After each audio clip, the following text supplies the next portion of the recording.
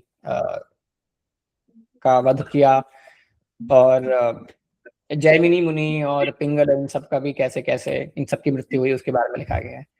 और यथासंभव जब आप सर्च करेंगे यहाँ पर सिमेंटिक सर्च, तो ऊपर आपको उस सर्च की एक तरह से समरी मिलेगी। हो सकता है वो सही हो नहीं हो, क्योंकि ये सब एआई से जनरेटेड है, तो जरूरी नहीं है कि ये सही हो हमेशा।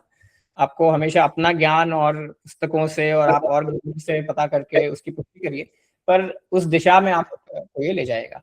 जैसे आप यहाँ देख सकते हैं, the verses mention Panini, the author of grammar, in the context of the dangers faced by scholars. तो ये था तो मैंने अभी तक आपको टेक्स्ट सर्च बताया, सिमेंटिक सर्च बताया और छंद सर्च बताया, और जो लेमा सर्च है जिसमें आप क्रिया या प्रत्यय या कोई प्रातिपदिक इन सब के बारे में सर्च कर सकते हैं, वो अभी डालना बाकी है, पर उस पर काम चल रहा है। इसके अलावा वेबसाइट पर एक एडिटिंग फीचर भी है, तो हो सकता है कि जब आप पढ़ रहे हो तो आपको कोई ना कोई इसमें त्रुटियां दिखें। जो मूल श्लोक है उसमें भी त्रुटि हो सकती है, क्योंकि ये सब डिजिटाइज किया गया है, और बहुत बार जैसे जब किताबों को स्कैन किया जाता है तो CR जो प्रोसेस है उसमें त्रुटियां आती हैं, कभी डिजिटाइजेशन में त्रुटियां आती हैं। तो यहाँ पे एक सरल आपको सुविधा दी गई है उन त्रुटियों को सुधारने के लिए।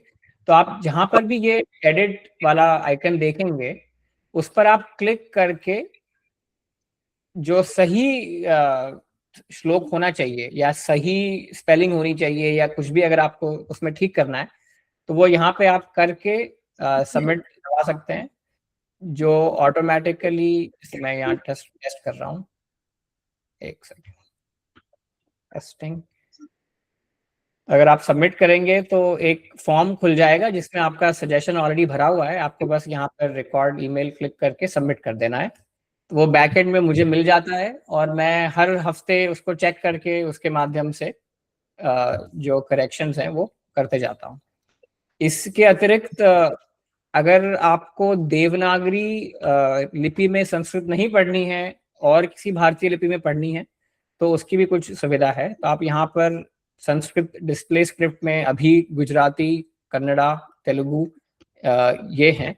कुछ समय में मैं मलयालम और कुछ और भी यहाँ पर डालने वाला हूँ। तो अगर आप जैसे कन्नड़ा यहाँ पर क्लिक करें तो जो भी कंटेंट है जो देवनागरी में पहले था वो अब यहाँ पर कन्नड़ा लिपि में आ गया।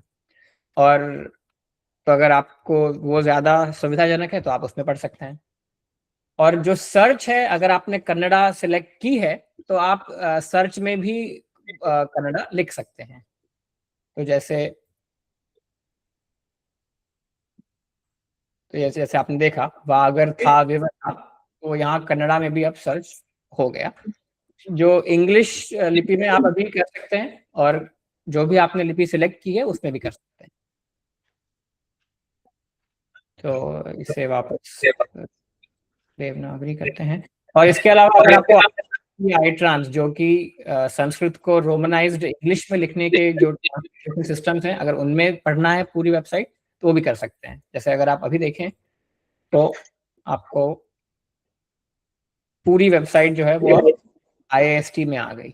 तो मेरे लिए तो जैसे देवनागरी ही ज़्यादा पढ़ने में सरल होती है, तो मैं वापस इसको देवनागरी कर देता हूँ। दूसरा, आप देखेंगे कि ये AI स्टिकर है, तो जो भी वेबसाइट पर AI जनरेटेड टेक्स्ट है वो क्लियरली मार्क किया जाएगा कि ये AI जनरेटेड है, ताकि आप उसे ध्यान से देखें। आजकल AI जनरेशन की क्वालिटी काफ़ी अच्छी हो गई है, तो आप देखेंगे कि इन जनरल श्लोक के जैसे अन्वय हैं, सारांश इत्यादि हैं, वो 90-95% सही रहते हैं, पर हो सकता है छोटी मोटी त्रुटियां हों, तो आप उन सबको भी यहाँ पर करेक्ट करके, जैसे मान लीजिए ये इंग्लिश समरी है तो आप उसे भी यहाँ पर एडिट आइकन क्लिक करके अगर कुछ उसमें त्रुटियां हैं तो वो ठीक करके सबमिट कर सकते हैं। इसके अलावा एक बुकमार्क फीचर भी वेबसाइट पर है। तो जैसे आप अगर कोई भी पेज पढ़ रहे हो तो यहाँ पे अगर आप बुकमार्क क्लिक करें तो आप यहाँ पे अपने खुद के नोट्स भी डाल सकते हैं। तो अगर आपको जैसे स्टडी नोट्स डालने हैं वो डाल सकते हैं, और अगर सेव करेंगे तो यहाँ पे आपने देखा कि एक गोल्डन कलर का हो गया, तो बाद में आप कभी भी चाहें तो बुकमार्क पेज पर जाकर यहाँ पे वापस उस पेज पर जा सकते हैं जहाँ पे आप पहले थे। इस वेबसाइट में डार्क मोड भी है, तो अगर आपको जैसे डार्क मोड पसंद है तो आप डार्क मोड में देख सकते हैं। जैसे रात में पढ़ने के लिए फॉर एग्जांपल ये ज़्यादा अच्छा रहता है। और आप चाहें तो ऑटोमेटिक भी सेट कर सकते हैं, तो आपके फ़ोन पे जो भी है उसी को ये फॉलो करेगा। इसके अलावा ये वेबसाइट आप देखेंगे कि काफ़ी फास्ट चलती है, क्योंकि जो भी डेटा है वो बस एक बार डाउनलोड होके फिर आपके फ़ोन से ही चलता है। आपको अगर इसे एक मोबाइल ऐप की तरह चाहिए, अगर आपको इंस्टॉल करना है तो आप यहाँ मोबाइल ऐप लिंक पर जाके इन इंस्ट्रक्शंस को फॉलो कर सकते हैं, तो वो मोबाइल ऐप के रूप में आपके स्क्रीन पर आ जाएगा। यहाँ पे सभी काव्यों की सूची है जो अभी तक इस वेबसाइट पर उपलब्ध हैं, और जैसे जैसे और डाले जाएंगे वो सब यहाँ पर आते जाएंगे।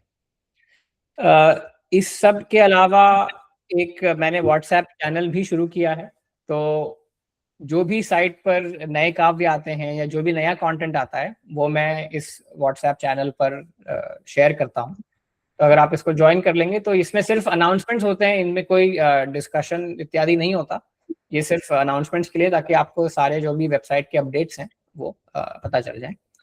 और इसके अतिरिक्त यहाँ पे अगर आप एनवेलप जो आइकन है उस पर क्लिक करेंगे तो आप फीडबैक भेज सकते हैं। तो अगर आपको जैसे कोई स्पेसिफिक काव्य है जो चाहिए तो आप, या कोई और फीचर है वेबसाइट पर जो आप चाहते हैं वो आप यहाँ पर भेज सकते हैं। अभी तक मैंने जो जो बताया उसमें कोई प्रश्न?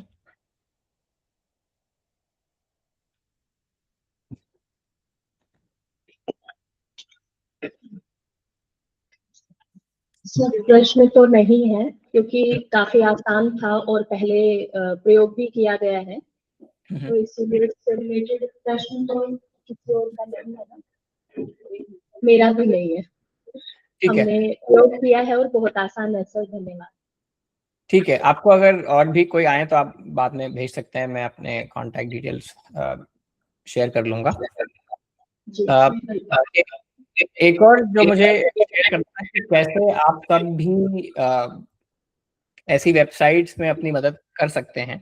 तो आप देखेंगे कि जैसे संस्कृत कंटेंट को ऑनलाइन लाने में 3-4 मुख्य चरण होते हैं। पहला है कि जैसे कोई पुस्तक है छपी हुई, उसे लोग स्कैन करके उसका पीडीएफ अपलोड करते हैं। आपने देखा होगा कि आर्काइव पर, archive.org पर या ऐसी वेबसाइट्स पर बहुत सारे ऐसे स्कैन पीडीएफ्स हैं। तो कुछ संस्थाएं हैं जो उसमें ज़्यादा फोकस करती हैं, जैसे मेरे हिसाब से गंगोत्री हैं, उन्होंने बहुत सारी सैकड़ों हजारों पीडीएफ ऐसे किताबें स्कैन करके उनके पीडीएफ आर्काइव पर डाले हैं। पर उन पीडीएफ्स को जैसे आपने देखा है पढ़ना ज़्यादा कठिन होता है, उनमें जो डेटा है वो प्रॉपरली फ्लो नहीं होता, उनमें अलग अलग तरह की प्रॉब्लम्स होती हैं। तो जो नेक्स्ट स्टेप वो होती है टिपिकली कि उनका ओसीआर अर्थात ऑप्टिकल कैरेक्टर रिकग्निशन करके उन्हें टेक्स्ट फॉर्म में डिजिटाइज किया जाए, और फिर उस डिजिटाइज्ड टेक्स्ट को फिर आप ज़्यादा सरलता से पढ़ पाएंगे। तो जैसे संस्कृत विकी है या कुछ ऐसी वेबसाइट्स हैं जिसमें आप देखेंगे कि श्लोक ऐसे पीडीएफ या ऐसे फोटो के फॉर्म में नहीं है, बल्कि टेक्स्ट के फॉर्म में है। अब संस्कृत साहित्य और जैसी वेबसाइट पर अगर आपको कोई टेक्स्ट या कोई भी काव्य चाहिए, तो सिर्फ उसका डिजिटाइज टेक्स्ट इनफ नहीं होता, वो एक स्ट्रक्चर्ड रूप में होना चाहिए, ताकि जैसे श्लोक क्या है, उसका अन्वय क्या है, अगर टीका है तो वो श्लोक में नहीं दिखनी चाहिए, अलग से टीका फील्ड में दिखनी चाहिए। तो इस सब के लिए उसे एक स्ट्रक्चर्ड रूप में लाना आवश्यक होता है। तो और भी ऐसे वेबसाइट्स हैं जो कि ये जो प्रूफ रीडिंग का काम है उसको सरल बनाने का प्रयास कर रही हैं। तो जैसे एक अम्बुद एक प्लेटफॉर्म है, वो मैं आपको दिखाता हूँ, जो एक बे एरिया में ही अरुण पुरोहित नाम पे है, उन्होंने बनाया है। तो इनका एक प्रूफ रीडिंग का प्लेटफॉर्म है, जिसमें वो क्या करते हैं कि जैसे एक उदाहरण के लिए ये ले लेते हैं, जैसे भास नाटक चक्रम। तो इसमें जो पूरा स्कैन्ड पीडीएफ है उसका हर पेज यहाँ पे रहता है, और उसका एक ऑलरेडी डिजिटाइज्ड फॉर्म आपको लेफ्ट में दिखेगा, जहाँ पे आप देख सकते हैं कि अब सिर्फ टेक्स्ट नहीं है, पर हर टेक्स्ट को, क्या वो श्लोक है, वर्स है, या वो पद गद्य लाइन है, और अगर श्लोक है, मान लीजिए कोई नाटक है, तो उसमें जो पात्र है उस पात्र का नाम, ये सभी यहाँ पर अब दिए गए हैं। या फिर अगर नाटक में जैसे बहुत बार कुछ प्राकृत में होते हैं और फिर संस्कृत छाया होती है, तो उन सब को भी हम अलग अलग कर पाएंगे, तभी उनका डिटेल एनालिसिस पॉसिबल होता है, ऐसी जैसे संस्कृत साहित्य.org जैसी वेबसाइट पर। तो मेरा सुझाव रहेगा कि मान लीजिए अगर कोई ऐसा काव्य है या ऐसी कोई पुस्तक है जिसे आप चाहते हैं कि वो संस्कृत साहित्य.org पर हो या ऐसे डिजिटाइज फॉर्म में उपलब्ध हो, तो आप जैसे अम्बुद जैसे प्रूफिंग वाले प्लेटफॉर्म्स पर भी योगदान देकर ये जो कार्य है उसे और सरल बना पाएंगे, या इस कार्य में और जितने लोग जुड़ेंगे उतने जल्दी ये होगा। तो जैसे मान लीजिए आपको भाष्य के सभी नाटक ये वेबसाइट पर चाहिए, जितने जल्दी यह प्रूफ रीडिंग वाला काम उतने जल्दी ये संस्कृत साहित्य.org पर भी आ पाएंगे।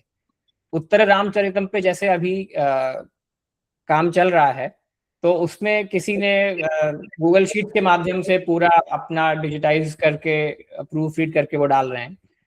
कुछ लोग इस वेबसाइट के फॉर्मेट से डालना चाहते हैं। तो आपको जो भी सरल लगे वो, बट इनके माध्यम से आप खुद या फिर आप अपने छात्रों के माध्यम से ये डिजिटाइजेशन का कार्य और सरल करा सकते हैं, और इसके माध्यम से संस्कृत साहित्य.org हो या और भी जो वेबसाइट्स हैं उन पर नए काव्य या नए टेक्स्ट जो है वो ज्यादा सरलता से डाले जा सके जाए। तो सर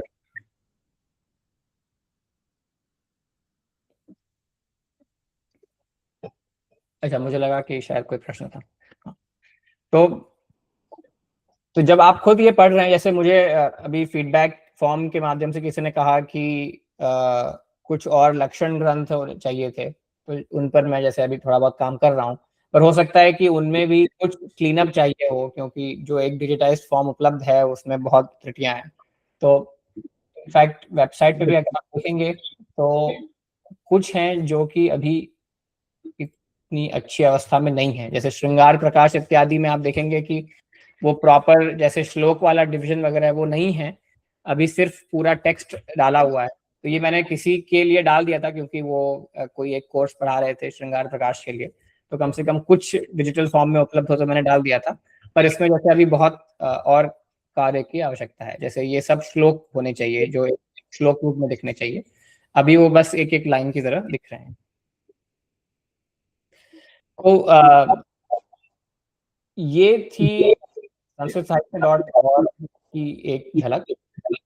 अगर इस बारे में आपको हो, या फिर आप अगर एआई के क्षेत्र में और कुछ और अधिक जानना चाहते हो, तो अगर आप कुछ सुझाव दें तो मैं कल के सत्र में उसके बारे में और फिर आपको डिटेल में बता पाऊंगा। तो अगर आपको कोई भी एआई संबंधी प्रश्न हो, या एआई का प्रयोग कैसे किया जाए, या किन प्रयोगों के लिए एआई जो है वो ज्यादा लाभदायक है, किसमें नहीं है, या अगर आपने अभी तक जैसे जेमिनाई या कोई भी और एआई वेबसाइट्स ट्राई की हो, और आपको उनमें कुछ और कठिनाइयां आ रही हो, तो मैं उन सब के बारे में भी बताऊँ, मैं मदद कर सकता हूँ।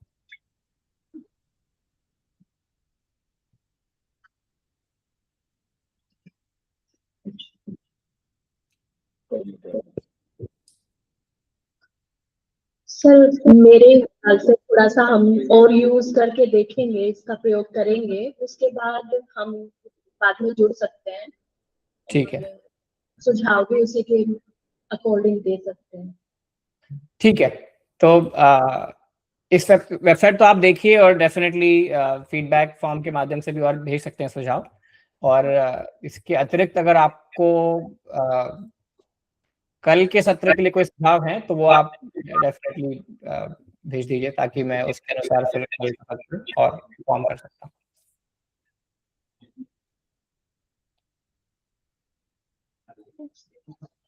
संस्कृत साहित्य में रिसर्च के संबंध में आप देख सकते हैं कि किस तरीके से और कुछ नया देख सकते हैं विद्यार्थियों के लिए।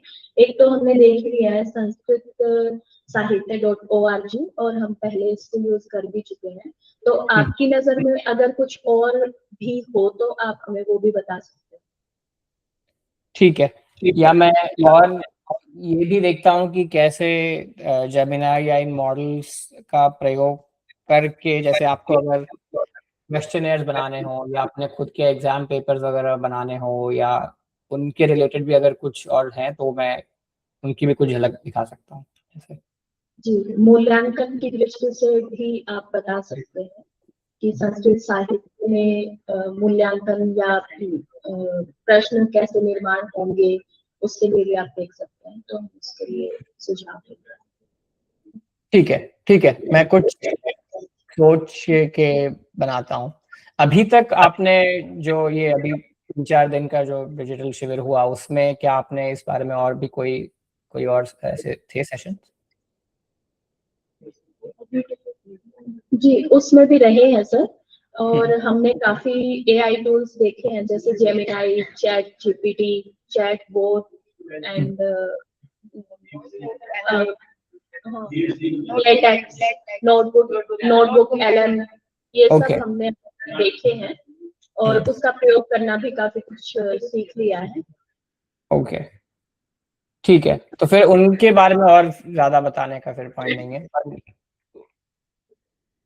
सॉरी, कुछ कह रहे थे आप? ग्राफ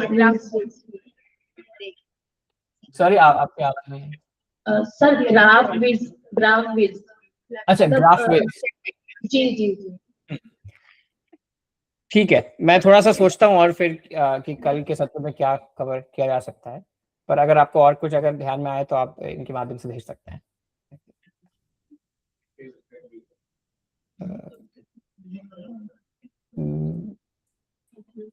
अभी शायद डॉक्टर अंकित व्यास है, शायद इनसे मेरा व्हाट्सएप पर कनेक्शन हुआ है।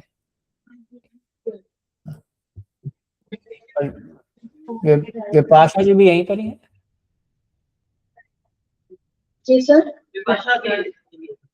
वो चली गई है। अच्छा ठीक है, उनसे मैं हूँ कनेक्टेड व्हाट्सएप पे, तो अगर आप उनको बता सकते हैं अगर कुछ आपके दिमाग में आए जो कवर किया जा सकता है सच में। जी सर, आपके मार्गदर्शन के लिए बहुत बहुत धन्यवाद सर। हमें बहुत अच्छा लगा, इस सेशन में काफी कुछ सीखने को भी मिला, तो इसके लिए आपका बहुत बहुत धन्यवाद। और हम आपसे आशा करते हैं कि आगे भी हमारा मार्गदर्शन करते रहेंगे। सबकी तरफ से आपको बहुत बहुत नहीं, बहुत अच्छा लगा आप सबसे बात करके, और मुझे फिर आमंत्रित करने के लिए धन्यवाद। मैं अपना ईमेल आईडी आपको शेयर कर सकता हूँ, आप चाहे तो लिख लीजिए। एक सेकेंड।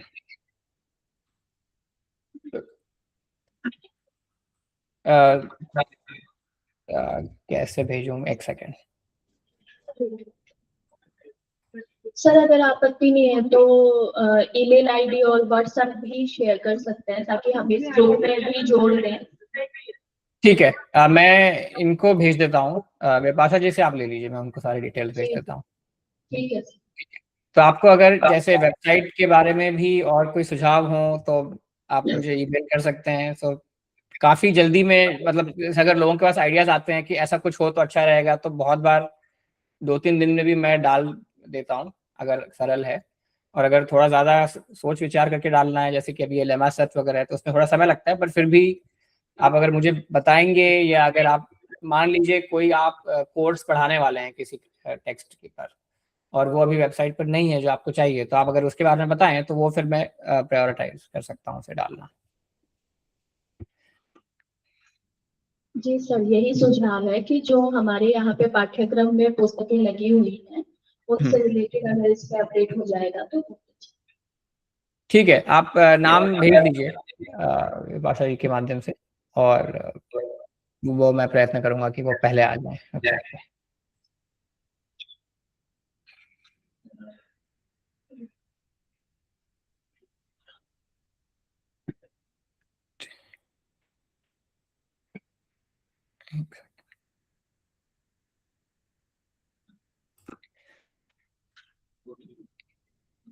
ठीक है, तो यही आज का मेरा वक्तव्य था।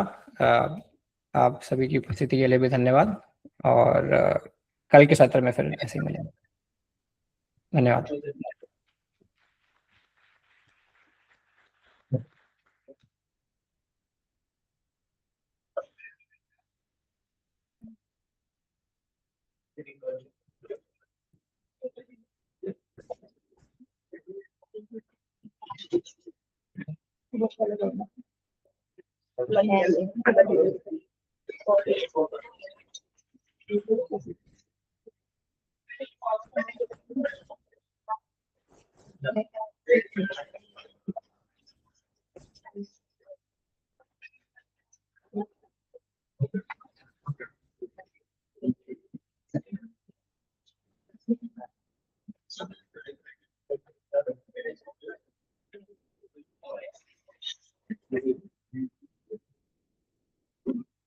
very